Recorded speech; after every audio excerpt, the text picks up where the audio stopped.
భారతదేశ చరిత్రలో 1965వ సంవత్సరంలో పాకిస్తాన్తో జరిగిన యుద్ధం ఒక కీలక ఘట్టం. సరిహద్దుల్లో పాకిస్తాన్ దురాక్రమణకు పాల్పడినప్పుడు యావత్ దేశం ఒక్క తాటిపై వచ్చి పోరాడింది. అప్పటి ప్రధానమంత్రి లాల్ బహదూర్ శాస్త్రి నాయకత్వంలో భారత సైన్యం శత్రువులకు గట్టి బుద్ధి చెప్పింది. అయితే ఈ యుద్ధంలో కేవలం సైనికులే కాకుండా సామాన్య పౌరుల తరఫున రాష్ట్రీయ స్వయం సేవక్ సంఘ్ అందించిన సేవలు అజరామరం. ఈ యుద్ధాన్ని రెండవ కాశ్మీర యుద్ధం అని కూడా పిలుస్తారు.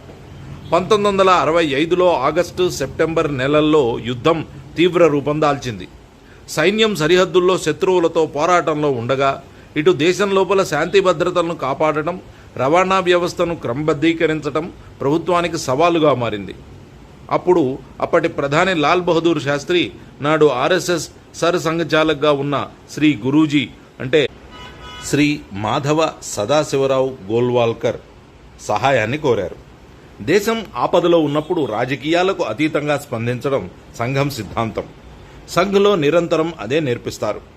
దానికి అనుగుణంగానే వెంటనే గురూజీ మాతృభూమి పిలుస్తోంది, ప్రతి స్వయం సేవకుడు సైనికుడిలా పనిచేయాలి అంటూ స్వయం సేవకులకు పిలుపునిచ్చారు. గురూజీ మాట మీద వేలాది మంది స్వయం సేవకులు స్వచ్ఛందంగా దేశ రక్షణకై ముందుకు వచ్చారు. యుద్ధ సమయంలో ఢిల్లీ వంటి నగరాల్లోని పోలీసు బలగాలను వ్యూహాత్మక ప్రాంతాలకు, సరిహద్దులకు తరలించారు. అప్పుడు నగరాల్లో ట్రాఫిక్ అస్తవ్యస్తం కాకుండా ఉండేందుకు ఆర్ఎస్ఎస్ స్వయం సేవకులు బాధ్యత తీసుకున్నారు.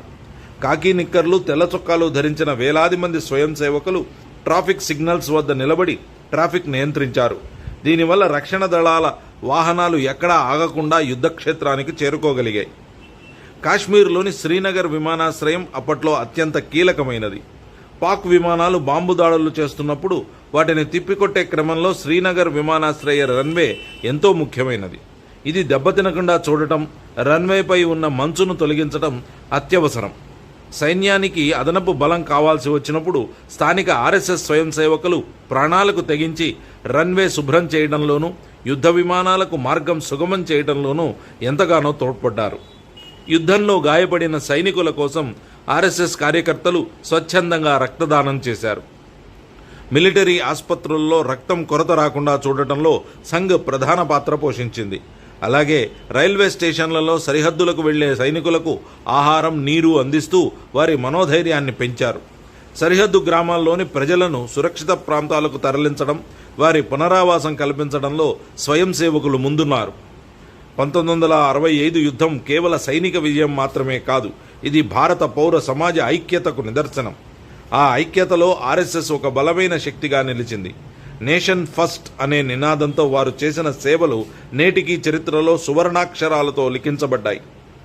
ఆపద సమయంలో దేశానికి అండగా నిలవడమే నిజమైన దేశభక్తి అని స్వయం సేవకులు నిరూపించారు.